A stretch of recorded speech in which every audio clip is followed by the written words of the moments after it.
Thank you so much. If you're just joining us, we appreciate you hopping on right on time. Very much looking forward to the conversation today and the questions from you all.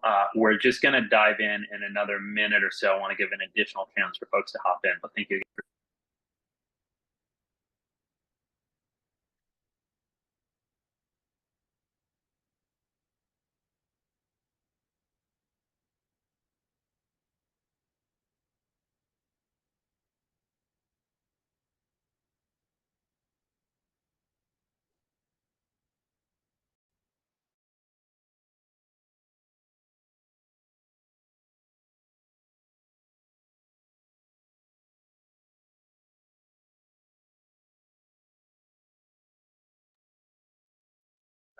Another 30 seconds and then we'll kick off. Great to see you all. Thanks again.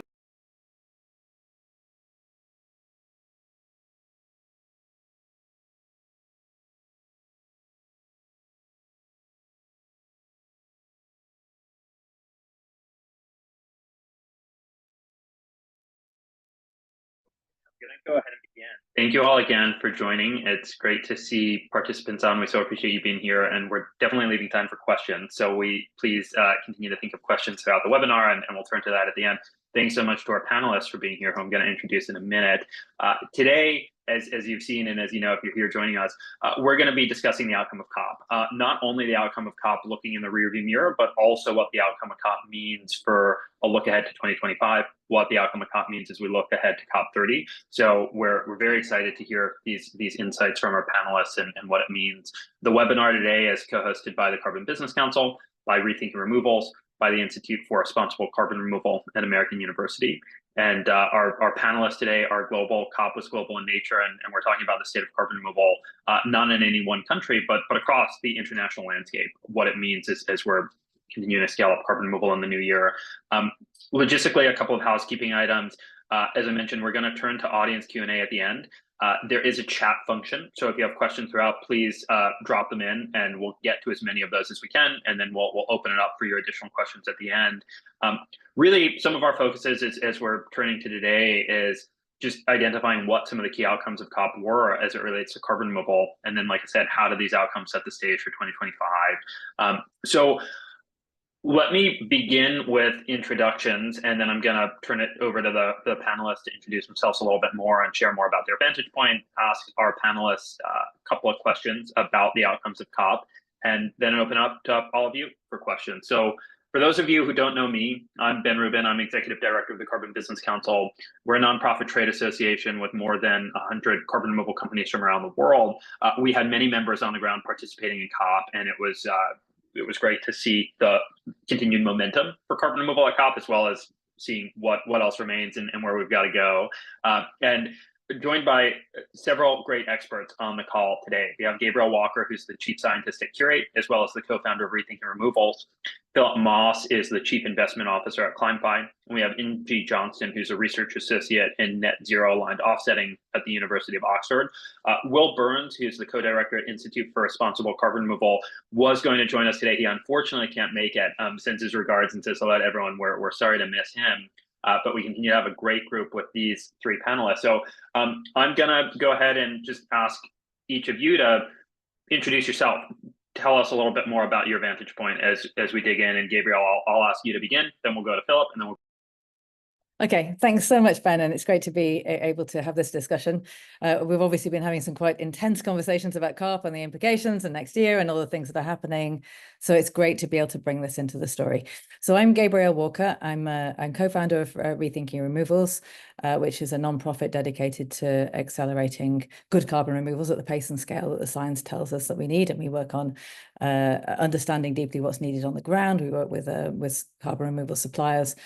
We work intensely with rule setters, with the likes of the SBTI and ISO and VCMI and ICBCM and so on to help set the landscape. And we also work on reframing the narratives around carbon removals.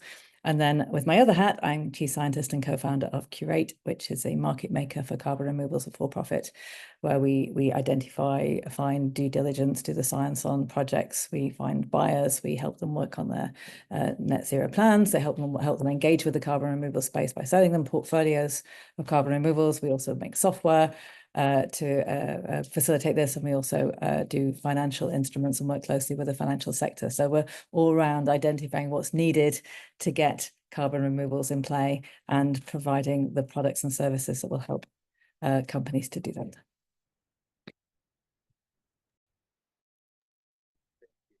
Great. Yeah, thanks, Ben. So I'm Philip Moss. I'm the Chief Investment Officer of ClimeFi. You may be familiar with the previous incarnation of the company before I joined, which was CarbonX. Effectively, we are a specialist in durable carbon removals, working with buyers, including the likes of BCG, Euronext, ADN, to help them to structure and build their portfolios and manage those assets over an extended period of time. The long-term contracts that you're all looking to offer to the buy side. Prior to this, I was obviously with NextGen CDR, which was the advanced market commitment to help again BCG, UBS, Swiss Re, etc., to help to build the foundations for the CDR market from a purchasing perspective. So excited to talk to you all a little bit about what came out of COP and some of the announcements that we had that we hope will drive market demand for CDR. Thanks so much, Phil. Angie? Thanks, Ben, and as Gabrielle said, it's great to be here. So my name is Angie Johnston. I'm a research fellow in net zero line offsetting at the University of Oxford, and there we run the full gambit of producing new research in this space, such as exploring the notion of a carbon removal budget and how that can sit alongside a carbon budget, right through to operationalizing the Oxford principles for net zero aligned carbon offsetting. A lot of this work obviously and naturally focuses on carbon markets, and particularly how we can scale removals through them. And this includes looking at both international and domestic, as well as compliance and voluntary, and increasingly the intersection between them. One of those major intersections is Article 6. And it's an area that I've been researching for a number of years now. I sit on the Article 6.4 expert roster, and really now doing a lot of deep thinking about how to use that system to scale removals, because it provides a lot of opportunity, but yeah, there's still a lot of nuance there, and that is still needed in future. So I'll pause there. Thanks.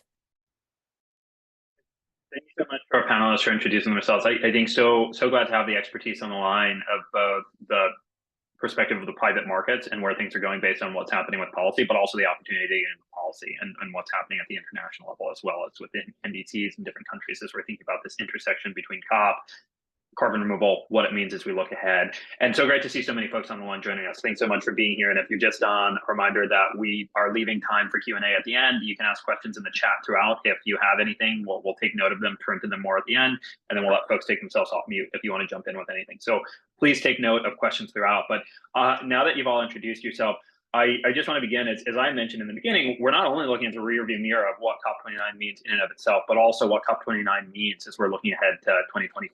And with that in mind, would love if you could just distill one insight from each of you, and then we'll have an opportunity to dig deeper in. But one insight about what an outcome from COP, how it specifically sets the table for 2025, what we should be expecting.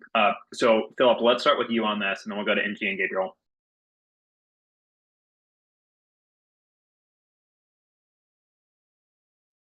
So do you want to start into the global challenge or on a forward basis, Ben? Feel free to give us a quick teaser now, and then I'll ask you more about it as we dive deeper in. But yeah, that'd be great. Okay, yeah. So obviously, the highlight for us at COP, despite a number of interesting things that happened, was of the Global 1000 CDR Challenge with the X Prize.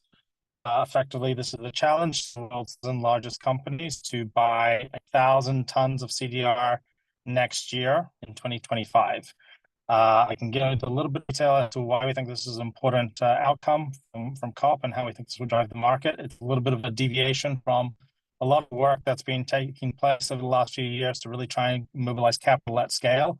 But what we found, if you don't mind just turning off your video for these remarks, for right now, you're breaking up a little bit. I want to make sure folks can hear you. Sure. Where did you lose me? We were hearing about the challenge, but yeah, if you want to just briefly start over, that'd be great. It was coming through a little choppy. Sure. My apologies. All right, yeah, so we were delighted to announce the Global 1000 CDR Challenge at COP29 in Baku. The challenge is a global challenge to the world's 1,000 largest companies that we launched in conjunction with the X Prize, really to help lower some of the barriers to entry for large-scale corporates by getting them to participate in the market and take action rather than having to go through the somewhat arduous process of getting this baked into sustainability strategies or trying to figure out how to reallocate funding from one pocket to another, so that we can bring some breadth to the market. I mean, right now, according to CDR.FYI, we have about 81 companies that have bought 1,000 tons or more. We really can't build a market effectively with that sort of breadth across the market. And so this is an attempt to try and open the door in a very gentle way to those companies who have the capacity to be able to engage in a small purchase for them of 1,000 tons, which would help obviously build 1,000,000 tons of new demand in 2025 and hopefully bring in additional players. Let me pause there. Thanks so much, Paul. Great to hear more about the challenge. Congrats on getting that launched during COP, and I think it's timely that it was launched at COP, but it's very much forward-looking as we're going ahead to 2025. Inji, how about you for distilling one insight from COP and what it means for the year ahead? Yeah, absolutely. And so I won't dive into Article 6 specifically, but kind of more generally, this was known as the Finance COP. And I think one thing that became very apparent, not only in the Article 6 room, but across the board, and particularly in terms of the negotiations for the newly quantified goal of climate finance, was really getting to the essence of who should pay and for what, and how we really can catalyze and mobilize truly efficient climate finance and what levers we have, and the role that voluntary carbon market and even kind of direct procurement can play within that, as well as its limitations. So where do governments need to step in and provide that more certainty, more regulation, and can't just kind of leave their responsibilities? And this was a real tension. This is also why we saw the voluntary carbon market put in and then come out of the overall text on the NCQG. But I think it's really set the scenes for a lot of sophisticated conversations now moving forward to get that balance right and to get clarification, particularly for carbon removals within the context of Article 6, but also across the other levers that the Paris Agreement has, including technology transfer, direct climate finance under Article 9. It really is quite a rich toolbox. And I think the conversation at this Finance COP was really centered on how do we make most effective use of all of those tools in the toolbox. Thanks for that. And Gabrielle, how? So I think what I would highlight is that I think this COP really brought out into the light three very major fault lines that I've been identifying that are really potentially debilitating, are important for the whole carbon removal space. And one of those fault lines is it's global south versus global north. That's been there in more or less every COP, of course, and it really felt like it was strongly highlighted here. Another is nature versus tech, and where nature plays in this whole space. And I think that's going to be an increasingly important theme. I'd like to dig into it a bit more if we can later on. And then the third one is carbon markets versus take responsibility for your own emissions, or use carbon market-based instruments versus take responsibility for your own emissions. And I think that this COP, of course, I'm sure we'll talk more about Article 6 and the final rules put into place for carbon trading, but it's really the closer we've got to the answers to that, the more I feel like it's throwing gasoline on some of the people who are most anxious about carbon markets and market mechanisms. And I think in this next year, those fault lines are going to need to be substantially resolved if we're going to get what we need to do out of COP30. Thanks so much. All great points. And Gabrielle, I want to stay on you for a minute for the next question. You just touched on some of these fault lines as we're looking to COP30. And I think it's this timely point in time where we're talking about what's ahead for 2025 for the full year, but also around this time next year, we're going to know what the outcomes of COP30 were. And I think if we can just take a forward-looking 12-month view, I'd love to hear a preview from you of what you think, how the stage has been set for COP30. What are the themes for carbon removal we should be on the lookout for at COP30? How will carbon removal be playing out during that COP? And appreciate the 12-month forecast that you're able to share insights, reflections as Sure, I'll just get my crystal ball over here, put it here, rub it a bit. So what do I think for next year? I think thinking about those fault lines, one thing that makes them interesting is, for example, the Global South, Global North has been there since the Rio summit. And yet now in the removal space particularly, it's becoming much more interesting and much more blurred because, there was a kind of, I think many COPs, someone has described this as at COPs, you have like the people with the money on one side of the room and you have the people with the solutions, the mitigation solutions on the other side of the room. And all the argument is about how to get the money from that side to this side. And kind of traditionally, the people with the money are the global north, the developed countries, the people with the solutions are the global south. And so that's where the fault line is kind of lain. But in the removal space, it's not so clean. And it's been very interesting to me. I had some fascinating conversations during New York Climate Week with some developers in Indonesia who were saying, we're not just going to be looking for the solutions in Indonesia and in that region, we're also going to be looking for the demand signals for the buyers of carbon removals in that space. And then of course there's also been this nature versus tech, that there's a kind of technological removals exist in the global north and nature is kind of the global south. But of course we've been seeing these developments in plenty of parts of the global south, in India and Kenya and South America, of high durability removals. And so I think a lot of these lines are blurring in a way that shows that carbon removals are growing up. And I think that particular issue about how ecosystem restoration plays into the whole carbon removal space. So there's a fault line that's now developing, those who say it has to be permanent or bust, whatever permanent means, or it has to be nothing but nature. And really, nothing is clearly permanent. Where should you draw a line? Is it 50 years, 100 years, 1,000 years? There's no scientific reason it should be any of those things. And so actually getting a much more sophisticated understanding of how the ranges of different durabilities need to fit together and what use cases there are for each of them and how they go together into a blended portfolio, I think is going to be something that's going to be increasingly important as we get to Brazil, and it's going to be right on the spotlight of removals in Brazil. I know that the Brazilian government is extremely interested, for example, in putting money into massive amounts of ecosystem restoration and afforestation. And for that, they need the carbon market to be playing. And so I think that's something that I really am keeping a very careful eye on. And certainly we at Curate have been long ensuring that we have nature and lower durability removals in the portfolios that we provide for that reason. But it's increasingly complicated to say how it all fits together. Since I think it gives us a couple of key themes to be on the lookout for over the next year to see how they're playing out, and then specifically how they play out for the 2-week stretch of COP itself. Want to shift over to Inji. Inji, you had touched on this at the beginning of a key insight, and I want to take a deeper dive now into Article 6.4. It was a major development for carbon removal at COP. Some folks are saying, it was the biggest development for carbon removal at COP. Can you walk us through what this development means for carbon removal? And if any folks are on the line who aren't familiar with Article 6, feel free to zoom out overall and do some table setting for us. But yeah, I appreciate the insights.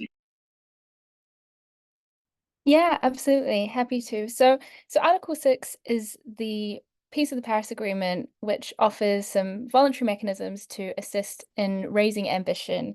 It does so by providing 2 market-based mechanisms, 6.2, which is a decentralized framework for trading mitigation outcomes between countries, and then 6.4, which is a more multilateral system similar to the former Clean Development Mechanism. It's overseen by a central UN body called the Article 6.4 Supervisory Body, and provides a means of kind of crediting that has some form of UN endorsement because they have to recognize these methodologies and credit accordingly along those lines. And then we have 6.8, which is everything else, kind of non-market mechanisms.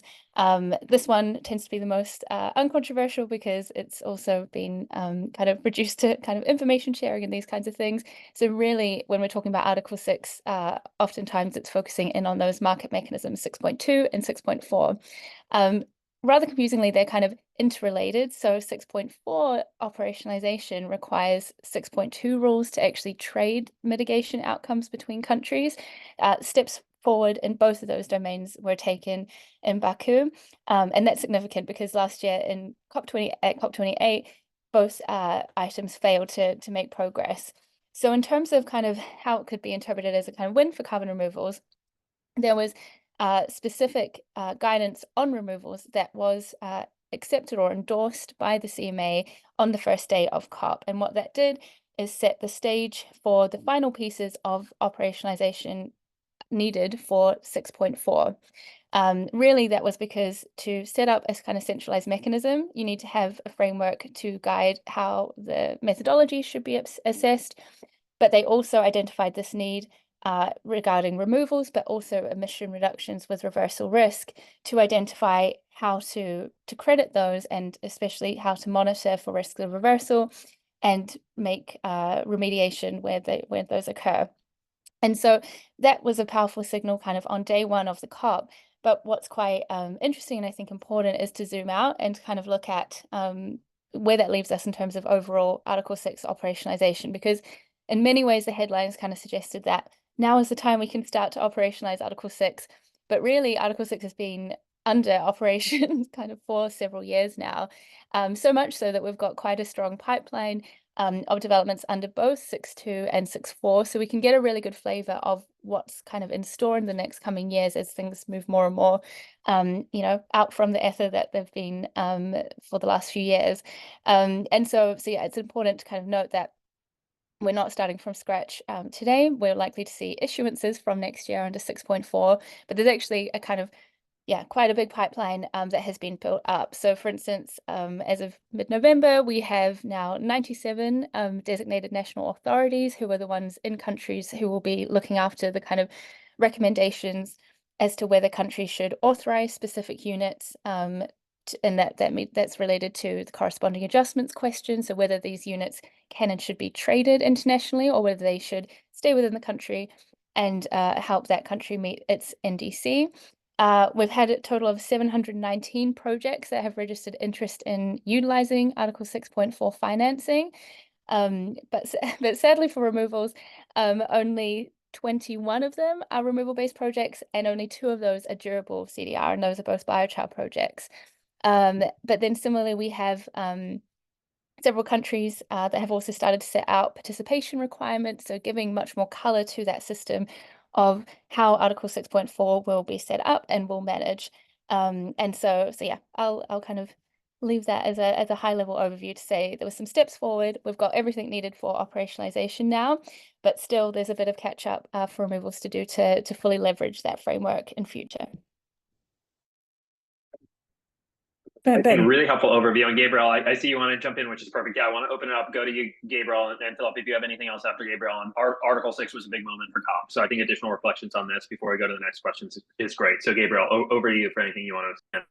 Thank you. I think it was a big moment, and I think a lot of people got very excited, maybe a little bit overexcited, but I can kind of understand why.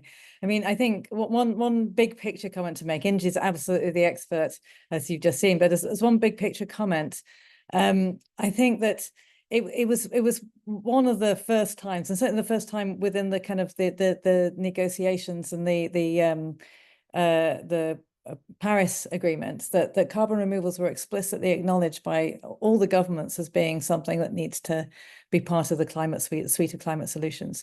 And alongside approving the standards for carbon removals, and that's going to be important, I think, for other compliance markets and other ways of including carbon removals by governments. Are going to look to Article 6 and the standards that were agreed there to see how they should shape the way that they do their legislation, their regulation.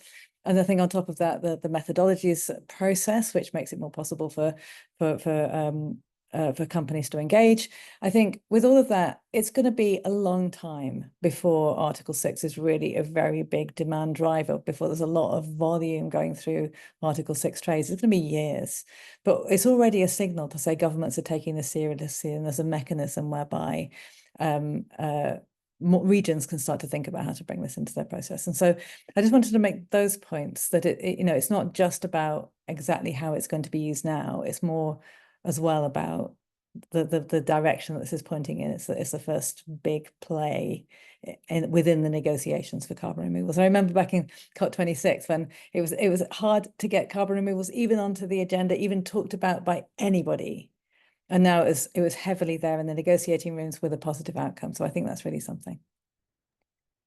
Yeah, I would just echo those points. I mean, I do think it is it is more the signal than anything else that it sends to the market. The Paris, what is the PAC mech, I like to call it, the Paris Agreement crediting mechanism, all these fancy words, took 9 years to get to from the Paris Agreement back in 2015. These international processes do take some time. We're seeing even at the national level that there's added complications, particularly when you get into a question as to whether corresponding adjustments do need to be attached to projects or not. So again, I think it's really the signal for the market and getting past the administrative piece of trying to figure out that framework, more so than a dramatic impact in the short to mid-term on liquidity for carbon removal projects. Here on Article 6, I think I hear you all saying that, it was a significant development, but we'll have a couple more years to go. I also appreciate, Philip talking about that 9-year process, and Gabrielle, you referencing COP26 when carbon removal wasn't on the agenda at all, because I think it's also a sign, as we're looking forward, also to look back just to see how much carbon removal is entering into the international stage. We've been focused on carbon removal for a lot of our conversation so far. And for folks who are only on the carbon removal world and may have only been tracking that at COP, I would just want to zoom out for a second and go over to you, Angie, for anything else that you want to highlight that's significant from the COP that's not carbon removal focused. Other takeaways you think people should know around key financial deals, other things. Recognize that this is ambitious in a question because there was so much that came out of the COP. But anything that you want to highlight is key insights for what you want folks to know to walk away from of what about this COP was. Yeah, absolutely. So yeah, as alluded to by that kind of finance COP name that Baku got, it was really this new NCQG that was the major focus. And so some key outcomes came out from that. So we have a tripling from the current goal of 100 billion a year to 300 billion a year. But even within that, it was quite clear that there was quite a significant concession that public financing through MDBs and IFIs was considered part of that. And then we have this much broader goal of 1.3 trillion that was agreed, and that's quite clearly in reference to all kind of sources that can be shepherded towards climate finance. And so we've got this recognition that there's a variety of climate flows and that there's a need to increase the quantum of them. The quality of those climate financial flows also came up. So this classic kind of problem, and it speaks to Gabrielle's fault lines about, are we talking about debt-free financing, or are we talking about highly concessional loans, or, what is the end impact of financing? And this is also quite interesting from an Article 6 perspective, because quite classically, the voluntary carbon market has been, debt-free climate finance in terms of it being a unilateral transfer, whereas Article 6 and this notion of corresponding adjustments kind of makes it more of a quid pro quo. And so it has some interesting implications for its role as climate finance. A bit more broadly, as a follow-up from the global stocktake outcome, we had some real questions about how to implement the UAE consensus. We heard a lot of debate about the role of fossil fuels still, and to what extent some countries were trying to maybe walk back from some of those commitments and soften them. So in essence, there was a bit of a holding of the line in that regard, but nothing revolutionary. We also have some of the other kind of business as usual under the Paris Agreement kind of kicking onwards, and this includes the biennial transparency reports, which have started to come through. About 13 of those have come through, and that provides a really good flavor of actual implementation of the NDCs. So how are countries going? To what extent are they meeting them, and where are they finding challenges? And particularly, to what extent are they planning on using Article 6 as well to address any shortfall in their emission reduction activities? And then a bit more broadly, because the next round of NDCs, so right up to 2035, is due by February next year. And so there's also kind of a lot of conversation around what should be included, and early kind of murmurings of this kind of notion and need to maybe set up split targets, because right now, and it's the same under Article 6, kind of emission reductions are equivalent to removals. And so there's this kind of burgeoning recognition that there is this need to kind of split them out. But in all essence, a very packed agenda, but finance remained at the top. Yeah, I appreciate you sharing some of the overall takeaways for COP, as well as the intersections of where carbon removal continues to slot in with each of these things, if we're talking about the dual targets and the rest. Gabrielle, want to also hear any reflections you have around COP, especially you and I have been in touch about that the US election happened just around the COP, and that there was some uncertainty lingering over the COP about what would happen if the US withdraws from the Paris Agreement, as well as just what the election outcome means for the US landscape overall. And I think you bring a great perspective to this, coming from the international perspective of how the global community is thinking about this. So if there's anything else you want to layer in on that piece specifically, that'd be great. And then we're going to turn to Philip for some more private sector. Sure, I'm happy to do that. I think I've been talking to a lot of people about this because obviously there was a big worry. And before the election, when we were talking about what might happen at COP, there was a fear that there'd be a very strong kind of not just chilling, but freezing effect on the negotiations. And, as happened in 2016, everybody was kind of in a state of shock and realizing that the US negotiators really didn't have a mandate and that they're such a big voice and presence at the COP that it was really very difficult. So this time, what was kind of surprising is that it didn't really, it had a slight chill, but not a freezing effect. So that I think maybe there was more widespread anticipation. It's kind of, we already know what happens. And so everyone just really got on with it. And looking forward to what might happen next year, there seems to be pretty universal agreement that in spite of the fact that like Russia and Israel, ExxonMobil, and people have been lining up to say, please don't pull out of Paris, President Trump. But in fact, he's very likely to. I think I'd be astonished if he doesn't. So if I were a betting woman, I'd say he will pull out of the Paris Agreement, and that is going to have a complicating effect on all of the negotiations, of course. But as to the other incentives that have been built in, especially in the Inflation Reduction Act, I think it's extremely unlikely that those are going to be completely dismantled or even really significantly wounded. There's massive bipartisan support for them. Lots of the benefits are going to red states. And so, I would say that in a way, although everybody was very braced for a very significant challenge at COP around the election, in fact, there's really a lot to do to work around it. And so I think I'm less concerned, and certainly for the carbon removals part of the climate story, and maybe even for much of the climate story, I'm a bit less alarmed than I previously was. We'll see. And Gabrielle. So really great things on what's ahead for COP in terms of the negotiations in the run up to COP30, the themes we should be looking at.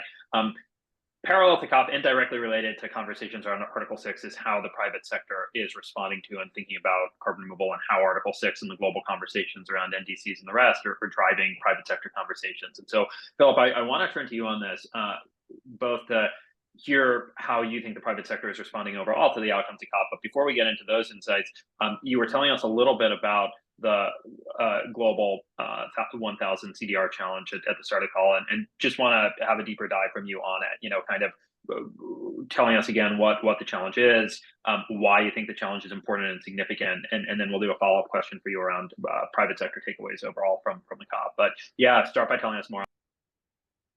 Sure. Thanks for that, Ben. Yeah, I think there's a lot to take away from COP.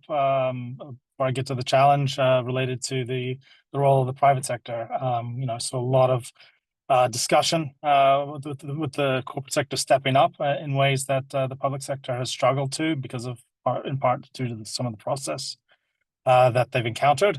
But as far as the Global 1000 Challenge goes, yeah, this was an initiative that we've been thinking about for some time, just in terms of how do we keep from hitting our head against the wall, trying to get companies to buy CDR and provide the financing that's required so that we can go get the loan and build these projects.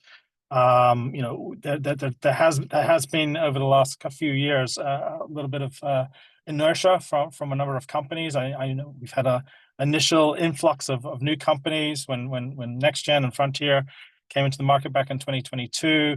We've seen Microsoft take very large positions, but we haven't seen that really expand in a significant way across other companies. And so in our engagement with different institutions, we found that part of the impediment has been this effectively strategic narrative that in order for companies to commit capital to buy CDRs, they can't do this for catalytic reasons. They simply have to do it because it's part of their overall net zero strategy. The cost burden associated with it is also another impediment. right? So, as we were going out in the previous years, we've been trying to get companies to move at scale, taking that tens of thousands of tons of commitments through things such as the First Movers Coalition. In order to get around that, we said, let's find a way that we can have a very low impact approach for companies to get involved in the market, to take some action, to enter into negotiations, do due diligence, understand what a CDR contract looks like, so that we can breed additional demand. And so we launched this initiative not as a pledge or a commitment, as you've seen with other initiatives, but really as kind of a passive way to monitor and track transactions that are happening in the market. So we're not requiring companies to sign a commitment. It's really going to be based on their actions. So companies that enter into a purchase agreement next year will be recognized on a leaderboard, where we will be able to compare and contrast how they're performing relative to their peers, both in terms of their industrial peers as well as on a national basis. So what we want to do is create a little bit of competition here, to say to companies, hey, you are the only consulting firm in the top 1,000 that hasn't bought CDR. Do you really want to be behind the 8 ball? Are you not really interested in being a thought leader as it relates to climate action? And hopefully that will encourage them to get into the space and go through some of the pains that are unfortunately an element of entering into a CDR transaction today. We've had a number of discussions with companies on the private sector side. The one example I like to cite is a bank that we've been talking to, who said, we've been looking at CDR for the last 2 years. We have not been able to get it across the line because it's requiring a discussion with our carbon procurement team. It's requiring a discussion with our C-suite. It's requiring a discussion with our strategy department. And most importantly, it's requiring a discussion with our procurement team to make sure that we're doing this in a way that's not going to violate any sort of preferences for companies, in addition to all the communications and legal issues. By structuring the initiative the way that we have, what this bank has told us is that they'll be committing to the challenge. They'll meet the challenge next year. We've already had discussions with a number of companies. We already have informal commitments from around 10 of them. 3 of those are companies that have never bought in the CDR space before. And so we're looking to have a bit of a snowball effect as we build more visibility for the challenge. Everyone we've talked to has responded very positive to it. And we're hopeful that we'll be able to generate more than 1 million tons of new demand just next year alone, and build the breadth of the market beyond the 81 companies that have currently committed to 1,000 tons over the last 5 years. Thanks so much, Philip. I appreciate the insights you're sharing about building demand and hearing more about the challenge. Congrats again on getting it launched during the COP. You were weaving this into your remarks about the challenge and why it's helping to boost more demand from the private sector to scale carbon removal overall. But based on what you're seeing as the outcome of COP, I know that you were there on the ground. Curious if there's anything else you want to share, any additional insights for how you see the private sector responding to the outcomes of COP, what it will mean for carbon removal as we're looking ahead to 2020. Yeah, so I was fortunate enough to be, in some closed door sessions with a number of financial institutions at COP. I think I was surprised at the level of interest in terms of supporting climate finance globally, both nature-based solutions as well as more durable removal solutions. What I heard, I think one of the more interesting anecdotes that was shared was that there was a company that was committing financing to support renewables just in general, and they had set a target of bringing 20 million megawatts of new demand on board every week, and they were already meeting that target and were looking to do more. I could be mistaken; it might have been 200, but I think that probably is a little more too aggressive.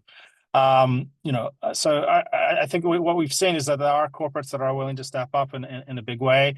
I think, if we bring this back to the US elections as well, I think this is an opportunity for the corporate sector to identify new opportunities. So while there may be some changes with regards to the Paris Agreement, I see that companies are kind of shifting their focus away from sort of the environmental impacts from a narrative standpoint, and looking at this as an opportunity to create more jobs. And I think as an industry, the carbon removal industry will benefit greatly if we can change our narrative a little bit, really to focus on the investment and the jobs piece of what we are providing, to ensure that we're getting continued support from the corporate sector.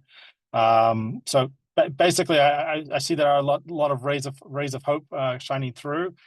Companies are willing and able to step up, but I think we may just have to change our positioning and narrative a little bit in order to continue to access that funding. Oh, go ahead. Philip, I have to say, I love your comment about rays of hope. Oh, you've just gone off camera. Come back, please. Just because you've got, I don't know if you can see, you've got rays of hope coming from behind you in your image. So there you are. They're the visible features of the rays of hope. I just wanted to add a few things about the private sector, because in my role at Q8, we've been speaking to lots of companies, and also, as Philip said, really big interest now in the financial services sector and among banks as well. And I'd characterize this a little bit. We've been talking about finance and kind of the big picture, but it feels a little bit like this is carbon removals growing up, because it has been kind of, let's try and be nice, let's try and do this almost in a philanthropic way in the past, and it's something that I was kind of resisting. But now there's a lot more attention. We're talking to lots of CSOs and ESG teams who really get that they're going to need to buy carbon removals, they're going to need to engage in this space, they're going to have to figure out a way to handle their residual emissions, and that they know that they need to start now, as the Oxford Oxygen Principle said. But also they often get blocked when it comes to the point where they need to talk to their CFOs or their chief risk officers or their boards. And so I think that's where I would say now the attention is starting to be put. So the banks are extremely keen to engage in what they know is going to be a multi-trillion-dollar industry. They want to be the lenders of choice. They want to be able to invest in these projects, and they need to learn now how to do it. So the banks that we're partnering with, that's very much what they're telling us they want to do.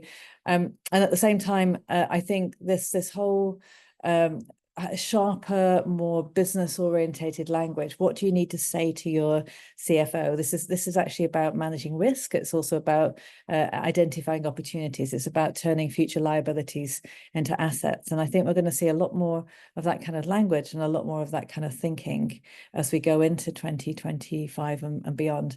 And that will surely help with the most important tasks that we have at the moment in the removal space, which is getting substantial demand, increasing the number of companies, just as Philip said, who are buying even small amounts to learn enough that they can start to buy bigger amounts.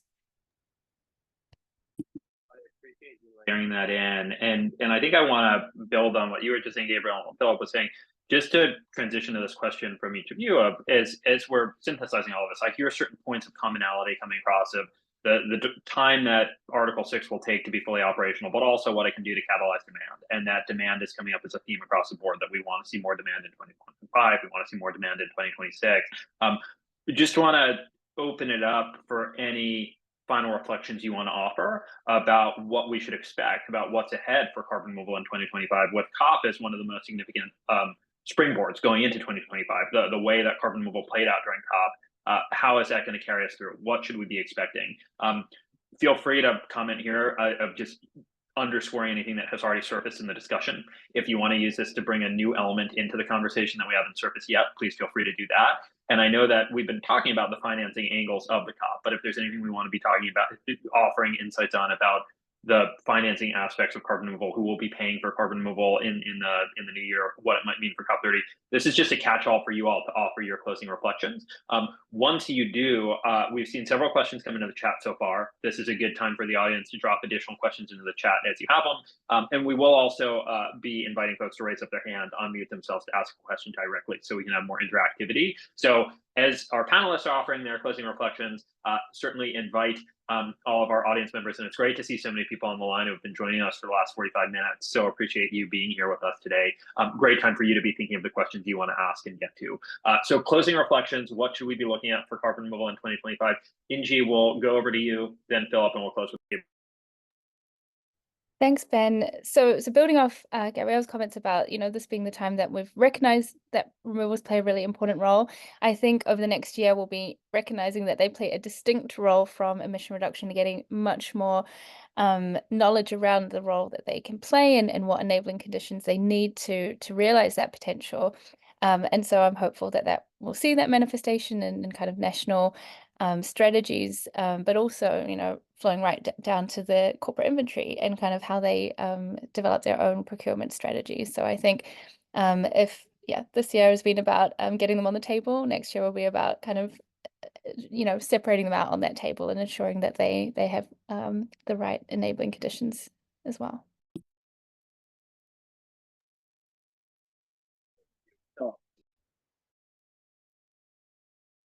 Ben, I'm sorry, I'm not sure who you asked what. You didn't come in for the first bit of it, so we missed the question. Oh, sorry about that. I was just asking for your closing reflections about what we should be expecting for carbon removal in 2025 based on the COP, a final wrap up and closing reflections from you. Sure. And I just didn't know who you were asking because you said I heard ill at the end and it could have been Phil or it could have been Gabrielle. All right. Oh, sorry about that. Gabrielle, why don't you're off mute, so let's go over to you and then we'll let Philip close this out before we. Sure.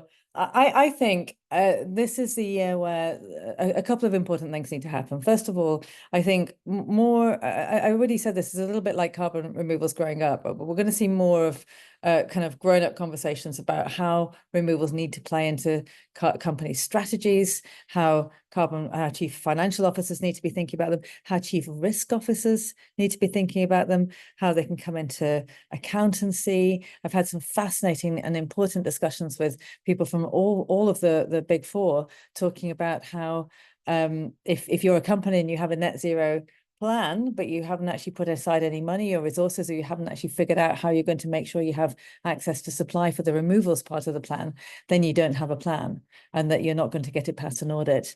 And so I think there's some interesting new developments here in just the kind of the grown-up business thinking around carbon removals rather than should we do this as a kind of CSR thing on the side. And I think the more we sort of understand and can engage with that, not just the narrative, but the actual practicalities. Why should a CFO release budget for this now? Is there a reason beyond the fact that the world needs it? And I think there are plenty of reasons. There are reasons of prices are going up, of securing supply, of engaging in the market to learn how to do it, of getting internal buy-in, of managing the risk to your audits, and also of looking for where the opportunities might lie. And particularly this point about turning future liabilities into something that looks a lot more like an asset. So I do think that there's a lot of reasons why companies will need to engage now. And I think building that story is going to be a very important part of 2025. So much. Philip, over to you for what we should be looking out for and expecting as we go into the new year. Yeah, well, I think we're talking about 2025 as being the year of re-engagement. I think, you know, we've had a lot of momentum that was built up in the initial couple of years in the space. We've seen that momentum stifle a little bit. You know, we've had a few companies that have led the way from a demand perspective. We've had a number of technology companies that have you know, progressed and built, but we feel like we're stalling a little bit right now. And so while I agree with Gabrielle's comments that we need to get this into the C-suite and to the chief risk officer's office rather than the chief sustainability office, I still think we have a big task to do in 2025, which is really figuring out how do we rebuild momentum for demand. There can be a number of different levers for that, but I think we need to engage on that front. I think we'll also see in 2025, you know, the Climate Innovation Act come into play in Switzerland, which will be the first regulation effectively, which creates a compliance market, albeit more 2050 oriented than anything else, for carbon removal. So that's promising for us to point to. But lastly, I think the takeaway from COP and the takeaway for moving forward in 2025 is I think we're going to have to pay a lot more attention on the policy and macro front. I mean, we're seeing a lot of macro conditions changing here in France, where I am right now. You may have a new government in place. Obviously, you're going to have a new one in the United States. And these you know, impact on the confidence of the corporate sector and will also impact on the COP negotiations. So I think this is an opportunity for carbon removal technology companies to step up their engagement on the policy and macro front as well, just to make sure that they are as fully aligned as they possibly can be for potential sources of demand. Appreciate the closing insights from each of you, very insightful remarks throughout. There's a lot that we were able to cover. As we transition to audience Q&A, there's a lot that we weren't able to cover. So as we're opening up for our final 10 minutes together, invite questions that let us take a deeper dive into any of the responses that our panel has shared. And I also want to acknowledge that just as some additional topics that we can get into for additional questions from the audience, but we want to see where your heads are at. We were talking about demand on the private sector side, but there's government procurement of carbon removal. And what does that mean? Because we saw some relevant announcements ahead of COP. We could talk more about where carbon removal will be playing out in the new year. There's a lot that the time was short that we couldn't cover. So feel free to take a deeper dive into anything we covered. Feel free to ask us new questions. Reminder that there's 2 ways to ask questions. You can drop them into the chat. I see a lot of really excellent questions coming in. And you can also raise up your hand if you want to take yourself off of mute and jump in. So the raise hand function should just be towards the middle of your bottom screen in Zoom. And if you get that up, we'll try and get to as many of these as we can. I see a lot of questions coming in, so we might not be able to get to them all. I'm going to start off with a question that came in about the outlook of Article 6.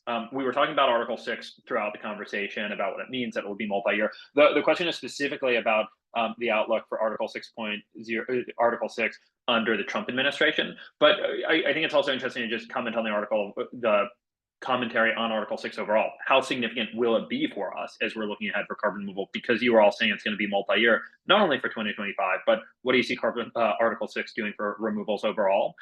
We'll open it up. Ingi, you were talking about Article 6 throughout. So I'll turn to you first on this one, and Gabrielle and Philip, if you want to jump in here, great. And we'll continue keeping an eye out from the audience. Please raise up your hand or add questions into the chat. Ingi. Thanks, Ben. And so what's super interesting, so I alluded to before that 6.4 really depends on some of the infrastructure under 6.2, in particular, the ability to undertake corresponding adjustments. The question of whether the US comes out or not and what the result of for Article 6.2 is actually a little bit more complex, in part because the US has always been very clear in terms of cooperative approaches under Article 6.2, and that kind of trades of corresponding adjustments shouldn't necessarily be limited to 2 parties. So classically, we'd kind of always said that Article 6.2 requires 2 countries, and you have a lovely corresponding adjustment between them and all these kinds of things. Actually, the rules have acknowledged that almost, or created the ability to allow for unilateral authorizations. And so in effect, this could, again, help shield the direct consequences of the US leaving, but really it's quite untested ground. So yeah, I think there's a lot more to be seen in this space. But yeah, just because the US has left, I don't think it writes out their participation under Article 6, and in particular for durable CDR, when there are already these questions about whether or not you'll be able to get a corresponding adjustment for some of those projects because of significant public support that has been levied towards them. I think it could help create some just clearer guidelines that maybe when you're investing in the US, that it is a much more of a mitigation contribution, whether or not that's a formal mitigation contribution under 6.4 or direct voluntary carbon market action. So I think there's nuance there. And I guess, so one of the key reasons why things won't change overnight for carbon removal in terms of Article 6 is, again, we've got quite an extensive pipeline of projects that are being carried over from the Clean Development Mechanism. About 700 million credits have been approved for transition, emission reduction ones, and they have been prioritized in terms of the methodological review that the Article 6.4 panel will do next year. And so, only this year, one of the outcomes from Baku was that afforestation projects now have the green light to apply for transition. But that means, in essence, that they'll be several years behind the emission reduction counterparts of the CDM. And that's before even considering the ability to look at new methodologies for issuing Article 6.4 credits. There is signaling in the document that they intend to get a broad cross-section of projects and methodologies within that. But, it really will speak to how quickly the methodological panel can review these documents and how quickly as well that enabling infrastructure of, national designated authorities, as well as the kind of registry functions all fit together and operationalize. But yeah, the good news is it's not starting from scratch, but it's likely that it will take several years, especially in terms of getting any kind of new and novel credits out there on the market. Appreciate that. Thanks so much, Angie, for the deeper dive. So many great questions are coming in, and our time is getting short with 5 minutes left. So I would say if Gabrielle or Philip have anything burning on this, Gabrielle, please jump in, and then we'll try and get to the next. Oh, sorry, Gabrielle. I get it. I was on mute. I have a burning response to 2 of the excellent questions that came in. So not following on from Article 6, but if I may, there was a question about having a good story to sell the idea of carbon removals to chief financial officers. And I think I've said it a couple of times, I think that's going to be one of the most important parts of 2025. And the question was, what are the elements of that? And I'd basically say that chief financial officers have 2 jobs. They have to manage risk and they have to look for competitive advantage. And so I think looking for the ways in which carbon removals and engaging with carbon removals help with those 2 things are going to be very important. And managing risk, it's what direction is regulation going? What direction is reputation going? What direction is are your audits going for your transition plan? Are you claiming to take climate seriously and missing out this whole section of it? So there's a whole piece around risk, and then there's also a piece around competitive advantage. If you can engage with this, and also there's risks around price, there's risk around supply, around generating availability. If you buy carbon removals now, particularly if you buy a multi-year offtake, and this is something we've done with quite a few of our clients at Curate, you can get first favored nation pricing, you can get rights of first refusal, you can actually secure your supply for the future. And that privilege is not going to last very long. So those are some of the elements. And then, of course, the competitive advantage about, are you engaging with this before your peers so that you're actually more educated about how to do this? Do you have a head start on getting access to the supply? And can you also tell your customers that you are doing this and use this as a competitive advantage as well? And the other thing, while I have the conch, is just this ongoing question about removals versus reductions, and if there's actually a distraction. People worry that carbon removals might distract from the need to reduce. And so just as a quick 2-penneth on that, it's abundantly clear that I'm now spending 24/7 of my time on carbon removals, but I spent most of my career on reductions. And I can tell you now for nothing, if we don't get the reduction happening faster, then our time on removals will be wasted. But if we don't get removals happening faster, the same applies to reductions. So I think we need to stop with is it us versus them, and get with this is genuinely hand in hand as mutually supportive and important solutions for the climate space.